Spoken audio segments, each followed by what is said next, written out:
Congress parliamentary party deputy leader Vaddiraju Ravichandra తన పెద్ద మనసును మరోసారి చాటుకున్నారు.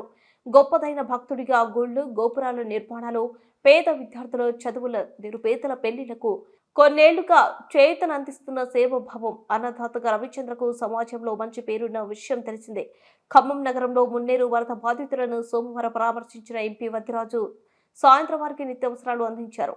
వరద వల్ల బాగా నష్టం వాటిల్లిన 48వ డివిజన్ వెంకటేశ్వర నగర్, 47వ డివిజన్ బొక్కలగడ్డ, 46వ డివిజన్ జూబ్లీపుర వాసులకు ఎంపీ రవిచంద్ర బియ్యం, కందిపప్పు, ఉల్లిపాయలు, ఆలుగడ్డలు, మంచి నూనె, ఉప్పు ప్యాకెట్ కూరగాయలు అందజేశారు. ఈ సందర్భంగా ఖమ్మం బురహాన్పురం ఎంపీ వద్దిరాజు నివాసంలో ఆయనతో పాటు బీఆర్ఎస్ నాయకులు వేములపల్లి వెంకటేశ్వరరావు, గొండపల్లి శేషగిరిరావు, మాడేటి నాగేశ్వరరావు, తోట రమేష్, సెలవ జ్ఞానేశ్వర్ తదితరులు ఉన్నారు. బాధితులకు అందించే నిత్యావసరాలను ప్యాకింగ్ చేయడంలో ఎంపీ రవిచంద్రకు ఆయన చిరకాల అభిమానులు వెంపటి ఉపేందర్, సుంకర చిరంజీవి, నానబాల హరీష్, ఆకుల సాయి, గుమ్మడవెల్లి హరీష్, మధ్యల భానుప్రతాప్, వారల గణేష్, అరుణ్ నాయక్, చరణ్, సాయి కుమార్ కార్యాలయ సిబ్బంది సహకరించారు. ఈ నిత్యావసరాలను ఆయా డివిజన్ల కార్పొరేటర్లు తోట గోవిందమ్మ, రామారావు, మాటేటి అరుణ, నాగేశ్వరరావు, కుప్పం వైష్ణవి, కన్నం వైష్ణవి ప్రసన్నలు బాధితుల ఇళ్లకు వెళ్లి అందజేశారు.